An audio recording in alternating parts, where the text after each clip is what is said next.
The Marines provide important help to local firefighters during fire season. It's something they prepare for all year to make sure they are ready. And joining me now is Col John Farnam, the commanding officer at MCAS Miramar, to talk more about that. Good to have you. Yeah, Thank you for being here. Absolutely. Just talking here a little bit, I think it's pretty surprising, and most people at home probably don't realize how often you guys are out backing up local fire officials. That's right. We have a mutual agreement with the city. The fire department on the base does. And last year, just over 600 times, our fire trucks left Miramar itself to go out into the community to respond to a request. You said basically every day. Basically every day they're out doing that. And they'll respond about half the time. They actually are first on scene and they take action. Other times they may get turned off on their way, but they're all part of that citywide fire system. And we're talking about expenses here too. Of course, we look at budgets all the time for local fire districts.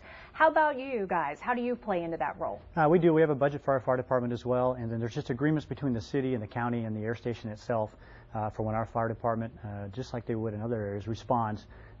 Money changes hands, I guess, at that point to cover the cost. How common is that? Of course, we have such a large military base here, and we rely on these resources. We're fortunate to have it, but other cities rely on you guys as well? I think around the nation, those agreements are pretty common anymore, and what you've got is fire assets in a place, and it's all about coverage and how fast can you get there to help people out, and that's what it comes down to. Well, tell us briefly about you coming into this leadership role, kind of changing gears a little bit. Tell me how your role has changed. As a person, is what I've done in the Marine Corps. Coming here to the air station has really changed gears from what my previous life was, being in a squadron, flying F-18s. And now here I am at Miramar. I'm not a mayor, I'm a commanding officer, but I have a broad spectrum of things I'm responsible for that I've never seen before, from retail stores to fire departments to running an airfield. Yeah, and I can imagine also being involved with police departments as well. Talk about those trainings, exercises that you do with local resources. We do, and we try to coordinate ahead of time before an emergency should occur. So my emergency operations center, my fire response, those first responder assets work very well often with their counterparts out in town. So when something does occur and we need to make that communication, it's not new.